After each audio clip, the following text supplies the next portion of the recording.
Time, qual que é o melhor treino de glúteo? Quais são os melhores exercícios de glúteo? Como ter um glúteo redondo, firme e empinado? Eu quero ensinar vocês, mas antes de começar esse vídeo, eu trouxe uma pessoa muito querida, a Mônica, para a gente treinar junto e eu explicar o treino todo. Gostaria muito que vocês observassem essa imagem aqui. Essa imagem, ela mostra 4 tipos de glúteos diferentes. Nós temos formatos de glúteos diferentes. Isso é científico? Não, isso não é científico, mas é pedagógico, melhor dizendo, e didático, porque através desses formatos a gente consegue identificar possíveis atrofias. Então existem glúteos que têm uma hipertrofia mais regionalizada em um local e existem glúteos que têm essa hipertrofia em outra região, assim como também o padrão de acúmulo de gordura. Outra coisa interessante é que o formato de glúteo identifica alguns possíveis desvios posturais e também alguns encurtamentos musculares. E a gente consegue identificar isso através de fotos. Então um treinador bem treinado, como por exemplo o time de personal da assessoria TDM, consegue através dessas fotos identificar quais seriam os exercícios de inibição, de ativação e de construção e lapidação para um protocolo glúteo inteligente. Eu quero que vocês acompanhem a gente no vídeo de hoje. É um treino de glúteo completo, seguindo o modelo do protocolo glúteo, ou o método do protocolo glúteo que a gente utiliza dentro da assessoria TDM para pessoas que querem ter glúteos mais redondos, firmes e empinados. Fica comigo até o final. Eu vou trazer a Mônica, a gente vai treinar junto, vou explicar cada parte do treino e eu tenho certeza que esse treino vai ser fantástico. E caso você esteja chegando aqui pela primeira vez, meu nome é Henrique de Mauro e eu sou o criador da assessoria TDM, assessoria a qual a gente entrega treino, dieta e também trabalha na mudança da sua mentalidade. Seja muito bem-vindo ao canal, todos vocês, e vamos lá, time, direto pro treino, falar de glúteo hoje.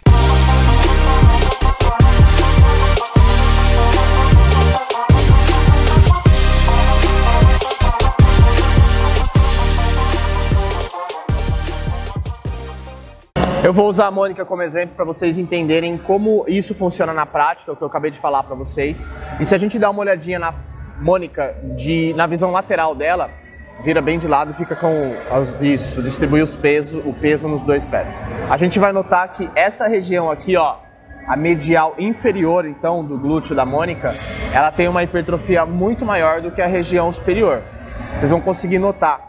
Se eu colocar a mão aqui, vocês vão perceber que existe uma região menos hipertrofiada. Quando a gente olha para essa região, esse feixe de fibra do glúteo máximo dela está muito hipertrofiado. Na assessoria, o que a gente pede para fazer a correção, a harmonização desse glúteo, deixar ele mais arredondado, mais avantajado ou mais empinado, mais firme? A gente pede 3 fotos. Uma foto do jeito que a Mônica está, só que com os braços levantados. Uma foto de costas e uma foto de frente, pode ficar assim mesmo. E aí, através dessas fotos, o que a gente vai conseguir notar? O formato desse glúteo. Se eu preciso ganhar mais volume nessa região aqui, eu já posso assumir que alguns exercícios vão ter que fazer parte da sessão de treino. Só que mais importante do que isso é a gente identificar o que pode inibir o desenvolvimento desse glúteo. Por exemplo, só pela foto e pela análise da postura que os profissionais da TDM fazem, a gente já consegue identificar algumas coisas. Provavelmente a gente tem um quadrado lombar e paravertebrais altamente tensionados e talvez encurtados. Isso significa que alguns exercícios vão fazer com que essa região seja muito mais utilizada do que o que eu quero, que é o glúteo. Assim como também os posteriores de coxa e os adutores, que são os músculos que estão dentro aqui, no interno de coxa. Beleza, vira de lado mais uma vez. O que eu vou fazer com a Mônica então? Eu preciso fazer com que ela passe pelas 3 fases do treinamento. A primeira fase, eu preciso inibir esses músculos que podem roubar o estímulo do glúteo e limitar o desenvolvimento dessa região que vai, no final das contas, inibir esse arredondamento. Depois eu vou fazer uma ativação da região medial superior para preparar o glúteo dela, por conta do formato que ela tem do glúteo e da característica da hipertrofia regionalizada desse glúteo. E por último, eu vou para a fase de construção e lapidação. Então são 3 fases. A primeira eu vou inibir, a segunda eu vou ativar e a terceira eu vou construir o que precisa ser construído e lapidar esse glúteo através de uma sequência de exercícios que vocês vão poder acompanhar. Beleza? Vamos começar a inibição? Bora!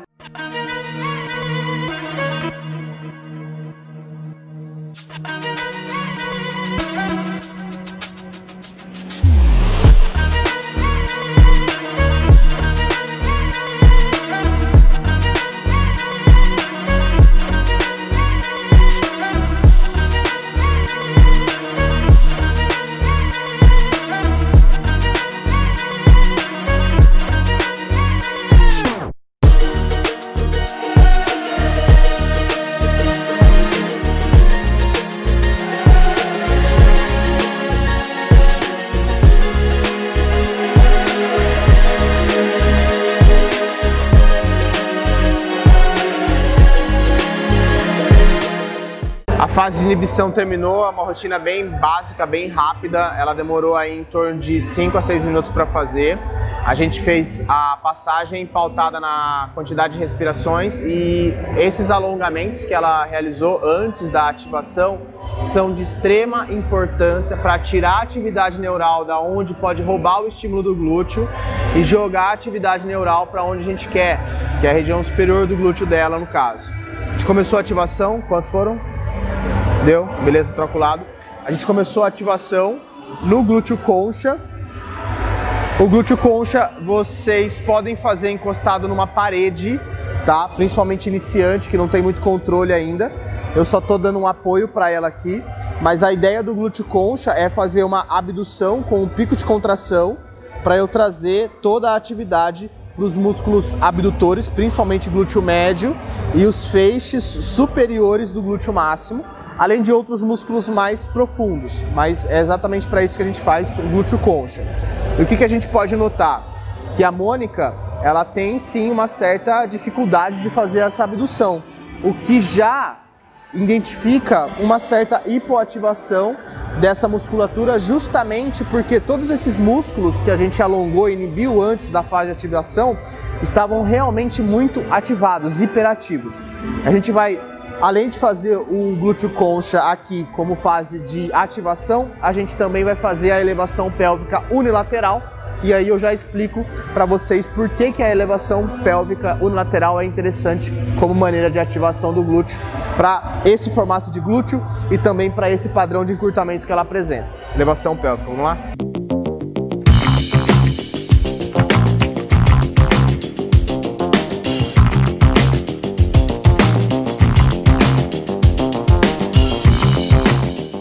Começamos o aquecimento. O primeiro exercício do treino vai ser o búlgaro. Vai ser um desafio para a Mônica, justamente por conta dos encurtamentos, mas ela já está pronta para este exercício. Coloquei ela na barra guiada para trazer mais equilíbrio, para ela conseguir se concentrar mais no ponto-alvo. 10 reps já. Troca a perna, o membro. E a sequência de exercícios é de extrema importância. Por que a gente vai começar com o búlgaro? Porque o búlgaro, ele gera uma instabilidade na pelve. O exercício não é unilateral, então eu não tenho todo o peso sendo depositado no membro da frente. Automaticamente, para a pelve ficar alinhada, eu preciso de um recrutamento muito grande para essa região do glúteo, que é a região do glúteo dela, no caso, que tem menos hipertrofia em relação à região inferior. Isso significa que eu vou deixar de trabalhar a região inferior? Não, não vou deixar de trabalhar a região inferior, mas eu vou recrutar muito a parte medial superior da Mônica aqui nesse exercício, tá? Vamos colocar peso para série, vamos colocar 10 cada lado, tá? A gente vai fazer o búlgaro no começo e ele tem uma característica muito interessante, que é um exercício que gera alta tensão. Isso significa que, por mais que não dê para colocar tanto peso quanto um agachamento ou um levantamento, pelo fato da gente estar em uma posição unilateral ou apoiado em um único membro, isso já vai gerar um aumento de tensão significativo. A gente vai começar aqui justamente por conta disso e depois a gente vai ter uma sequência de exercícios logo depois do búlgaro com toda uma lógica para trazer um glúteo com um formato mais arredondado, preencher mais esse glúteo de músculo para a gente ter mais estética e harmonia na região. Vamos lá, Mônica, bora?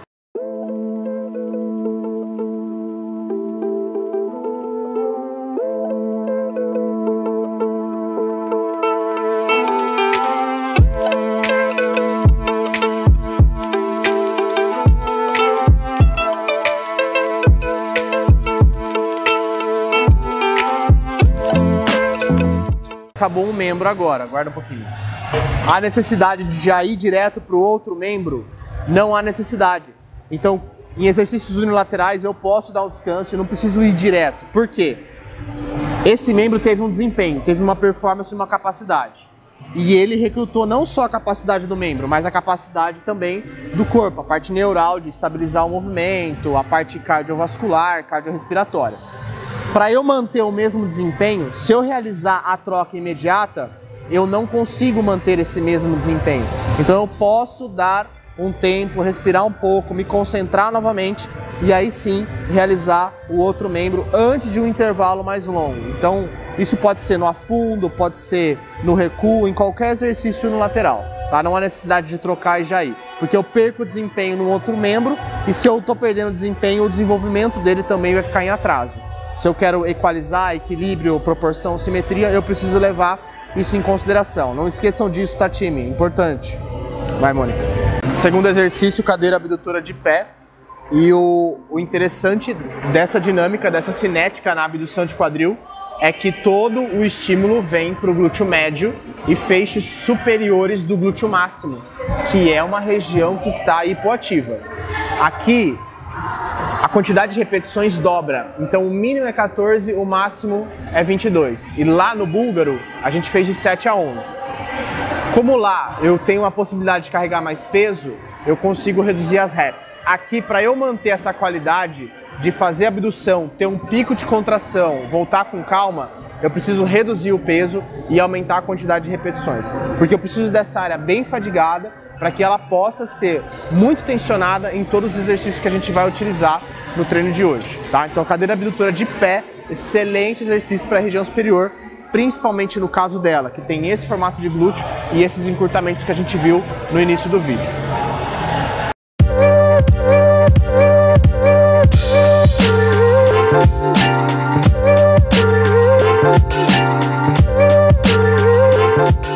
Terceiro exercício, leg press, 180 graus, unilateral. O 180 graus unilateral é mais interessante do que o 45 por conta da estabilidade que a gente gera na coluna lombar.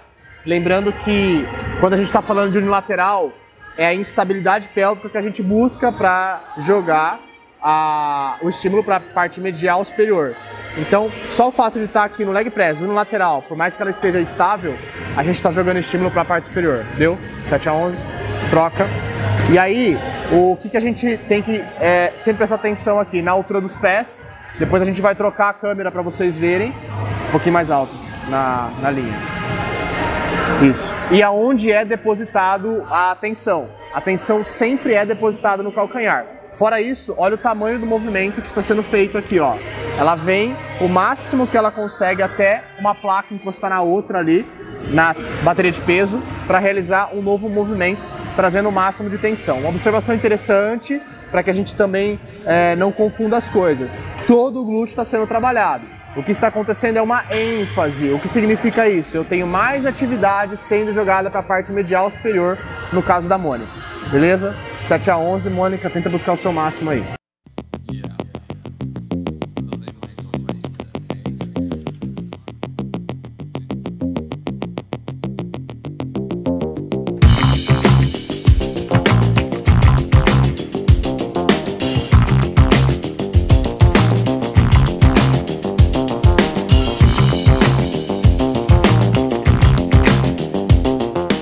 Quarto exercício, voltamos para a cadeira abdutora. Agora, nessa posição tradicional, eu não tenho um grande estímulo de glúteo médio, que é um glúteo que fica atrás do glúteo máximo, que quando hipertrofiado empurra esse glúteo máximo, região superior, para fora. Aqui eu tenho um estímulo muito grande nos feixes superiores do glúteo máximo, que são os feixes que estão pertinho ali da parte do glúteo médio, mais lateralizado aqui nessa região e mais em cima, tá? E aqui se mantém a mesma ideia. Os exercícios isolados a gente costuma fazer mais repetições. Pode ir, Mônica, quantos foram? Foram 11. Vamos de 14 a 22. Ah, é verdade. Bora. Exatamente, tá vendo? O que aconteceu aqui? Ela veio com o raciocínio de 7 a 11 dos exercícios onde a gente tem maior carregamento de peso. Aqui não, aqui é de 14 a 22. Eu tô dobrando a zona de repetições dela, porque na parte de isolamento da musculatura, não dá para carregar muito peso. E esse exercício não foi um exercício feito para carregar muito peso. É um exercício feito para a gente trazer mais repetições. Vamos, Mônica. Quantos foram? Já deu. Deu? Beleza. É um exercício que a gente trouxe ele para fazer mais repetições, para fadigar essa região da musculatura, que acaba tendo uma quantidade de fibras vermelhas, fibras responsáveis por repetições, fibras responsáveis por ter maior capacidade oxidativa. Então a gente precisa de mais repetições e também por conta da própria biomecânica do exercício. Não dá para colocar muito peso aqui e nem é interessante ficar carregando carga aqui. O que é interessante, põe o pé aqui, Mônica, só para demonstrar. É interessante a gente subir a quantidade de repetições e faz a abertura. Um pico de contração aqui, de pelo menos 2 segundos, antes de um novo movimento e outro pico de contração de 2 segundos. Pode descansar. Beleza? Lembrando, saímos do búlgaro, fomos para a cadeira abdutora de pé, fomos para o leg press unilateral 180 graus, voltamos para cá, justamente porque a ênfase do treino, região medial superior do glúteo da Mônica, para a gente trazer esse volume para onde falta, porque nós notamos os encurtamentos, alguns desvios posturais através de fotos, e isso aqui para ela é o ideal.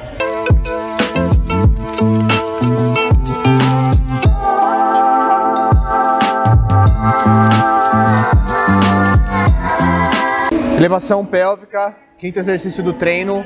Repare, eu coloquei uma banda elástica sobre o joelho e a outra abaixo do joelho, tá? Por quê? Porque eu quero um alto recrutamento da região medial superior da Mônica.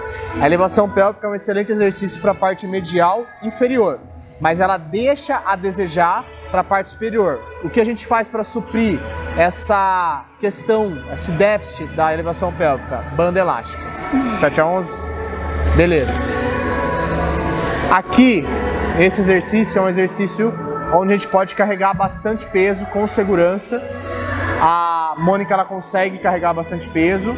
Inclusive dá até para colocar um pouquinho mais, a gente colocou 40 a cada lado, mas nas próximas séries a gente vai fazer com um pouco mais de peso.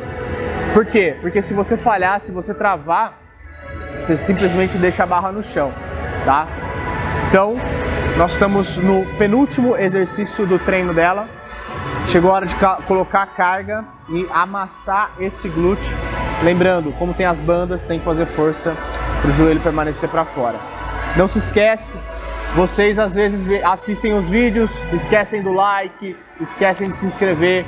Então se inscrevam aí para valorizar esse trabalho. E acho que essa dinâmica de treino é bastante nova para vocês, é uma novidade. Se for novidade para vocês aí, tiverem dúvidas sobre o protocolo glúteo que a gente aplica na assessoria TDM, deixa nos comentários aí que eu vou explicando mais, caso vocês tenham dúvidas específicas, beleza? Vou colocar mais peso aqui, viu, Mônica? Tá fácil, beleza?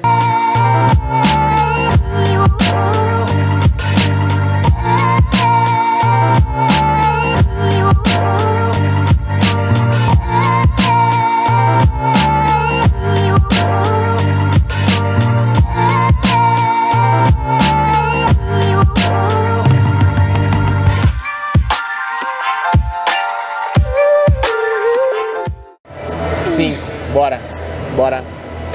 6, vamos, dá o seu melhor, best série, 7, pico de contração, aperta essa bunda aí, mulher. Vamos, bora. Vamos.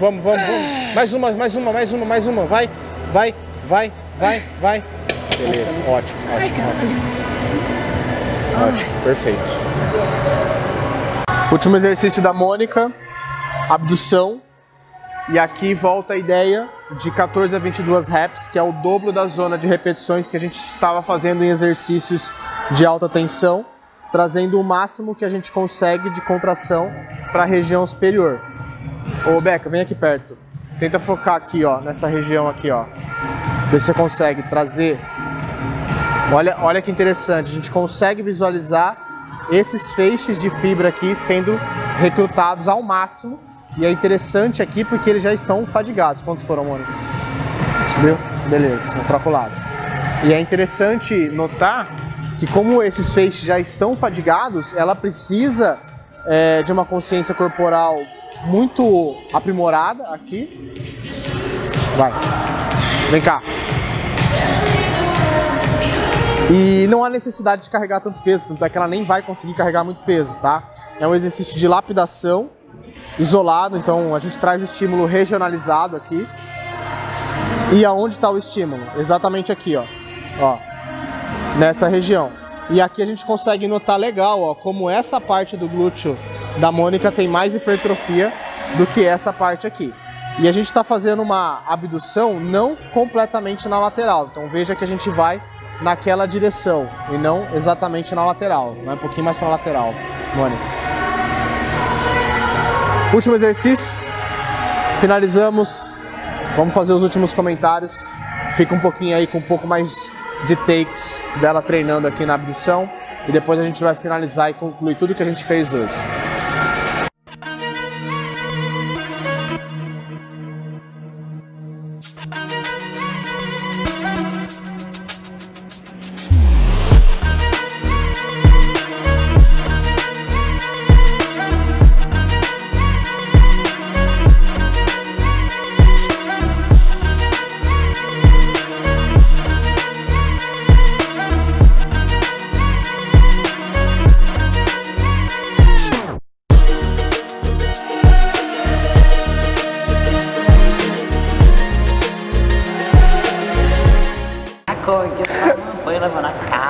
Cortando o cabelo.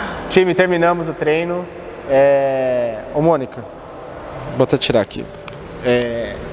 Você comentou comigo lá, perguntei pra você, vou perguntar de novo pra gente passar isso pro time aí. Você já tinha treinado desse jeito? Não, normalmente, né, eu começo com os exercícios mais pesados, né, pra hora que for terminando o gás e o treino, eu já tá mais fadigada, mas ficarem exercícios mais simples, com essa dinâmica de trabalhar as partes do glúteo, né, divididas, trabalhar uma parte e depois trabalhar outra, nunca tinha trabalhado. E aí chega aqui a hora que você vai fazer um exercício que ele requer um pouco mais, é legal porque se você sente, né, que nem foi na elevação aqui, como eu já tinha trabalhado a várias porções do glúteo e tal, a hora que chegou eu senti que ele parecia que tava mais tipo, o pump e tal, eu senti bem. E você teve uma conexão maior com o glúteo durante a elevação pélvica? Sim, sim, porque normalmente eu faço ele no início do treino, né? Porque ele é um exercício que é pesado. Mas eu senti muito ele ali no final. E quando você faz no início a elevação pélvica, você sente mais alguma outra região? Tipo posterior, alguma coisa? Mais posterior, Vai bem pro posterior, exatamente. Legal. Então, esse relato da Mônica é interessante para a gente trazer a ideia de que alguns músculos, como o próprio posterior que ela acabou de mencionar aqui, realmente roubam o estímulo quando a gente não começa, então, com uma parte de inibição, ativação e uma organização dos exercícios. Eu só quero encerrar esse vídeo aqui que eu acho interessante para a galera que nos assiste saber. Não existe o melhor exercício para os glúteos. Existe a melhor combinação de exercícios de acordo com a característica daquele glúteo. Então, a gente viu aqui no caso da Mônica que teve uma atrofia na parte medial superior. Essa combinação é interessante para essa característica, para esse tipo de glúteo, para esse tipo de atrofia, para essas características de encurtamento. Mas pode ser que não seja interessante, por exemplo, para outra pessoa que não tem essas características, tá? Então, o que vocês têm que levar para casa depois desse vídeo, time, é que não existe o melhor exercício para os glúteos, tá? A elevação pélvica é melhor que agachamento, essa discussão é muito rasa. O que a gente tem que entender é que cada indivíduo, dependendo do formato e de algumas características de hipoativação, hiperativação e encurtamento, precisa de um conjunto de exercícios. E uma outra característica que a gente teve aqui, multiarticular, monoarticular, multiarticular, monoarticular, tá? Que trouxe para ela uma percepção muito mais interessante na elevação pélvica, ela nem sentiu o posterior no momento da elevação pélvica e conseguiu se conectar muito mais com o glúteo, beleza? Sabe o que a gente vai fazer agora? Fazer a aplicação completa do protocolo glúteo, tá? Passar para você tudo e vamos tirar as fotos, tudo. Sim, legal. Pra gente acompanhar essa evolução. Beleza? Evolução. Não, vai dar Dezembro bom. Tá aí. Vai dar bom, vai dar bom. Pessoal, obrigado. Mônica, obrigado, viu? Valeu, obrigado. Até o próximo vídeo, espero que vocês tenham gostado. Não se esqueçam de deixar o like, se inscrever. E aqueles que gostariam de um atendimento na nossa assessoria, aplicar o método TDM, aplicar o protocolo glúteo, que é também parte da nossa assessoria, eu vou deixar o link aqui embaixo para vocês. Beijo, abraço, pessoal. Até o próximo.